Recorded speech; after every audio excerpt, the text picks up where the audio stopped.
Halo, balik lagi dengan gue Drop Oscillator, atau lo bisa panggil gue Yogi. Kali ini gue mau bahas apa itu mixing dan apa itu mastering. Mixing dan mastering adalah hal yang berbeda.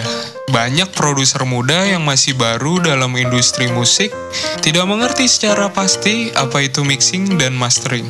Banyak yang mengartikan mixing dan mastering adalah hal yang sama, dan ada juga yang mengartikan mixing sebagai final touch dan mastering adalah pencampuran efek per instrumen. Sesungguhnya, mixing dan mastering itu dua hal yang berbeda. Kalau dianalogikan, mixing sebagai buah-buahan yang nantinya akan kita buat untuk membuat jus buah yang akan diblender dalam satu wadah, yaitu mixer. Dan mastering adalah sentuhan terakhir dalam pembuatan jus tersebut, yaitu penambahan es krim dan penambahan topping coklat, agar terlihat bagus dan layak untuk dijual.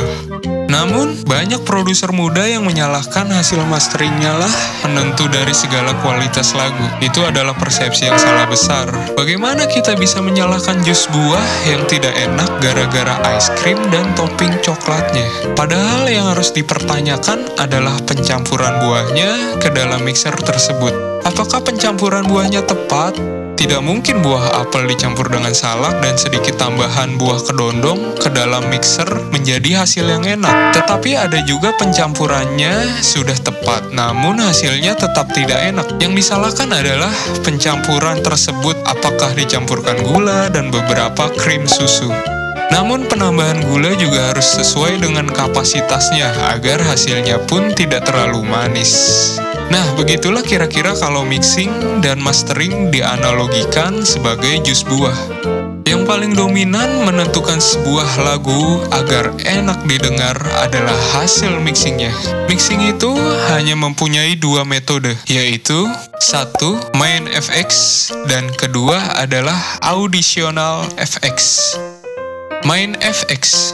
Main FX adalah komponen utama saat mixing berlangsung. Jadi apapun instrumennya, main FX ini sangat dibutuhkan. Main FX itu hanya mempunyai 3 komponen, yaitu equalizer, compressing, dan reverb. Nah, dalam pengecualiannya, reverb adalah komponen yang tidak selamanya diperlukan. Seperti contoh, tidak mungkin suara bass bisa kita reverb sehingga suaranya menggema, menghancurkan frekuensi lainnya. Reverb juga jarang dipakai dalam penggunaan kick EDM, khususnya yang berkarakter tajam dan berdistorsi. Namun keduanya, yaitu equalizer dan compressing, adalah komponen utama yang selalu dipakai dalam memixing sebuah instrumen. Lalu bagaimana dengan sampel yang kita dapatkan dari berbagai sumber? Apakah perlu dimixing lagi dengan main FX? Ada yang berpendapat bahwa itu tidak perlu, dengan alasan bahwa sampel tersebut sudah ditambahkan main FX saat sebelum diperjualbelikan. Sehingga nantinya kalau kita rubah akan merubah karakter dari sampel tersebut. Dan ada juga yang berpendapat bahwa penambahan FX itu perlu untuk menyesuaikan karakteristik musik yang telah kita buat.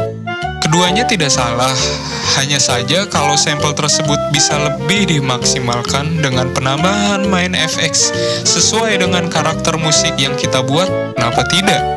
Yang kedua, additional FX. Additional FX adalah komponen yang tidak selamanya diperlukan dalam penambahan efek instrumen. Karena pada dasarnya, additional FX bisa merubah total dan merubah secara keseluruhan karakter suara instrumen menjadi berbeda dengan suara aslinya.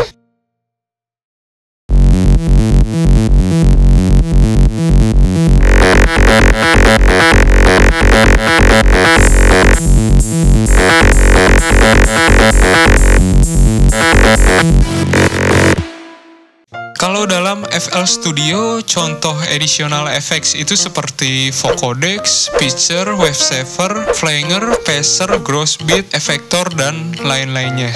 Penambahan additional effects ini sangat dibutuhkan sesuai dengan karakter sound yang akan kita buat. Ya, demikianlah penjelasan secara singkat mengenai apa itu mixing dan apa itu mastering. Akhir kata, gue ucapkan terima kasih dan jangan lupa untuk subscribe agar terus bisa mendapatkan updatean terbaru dari channel ini. Terima kasih.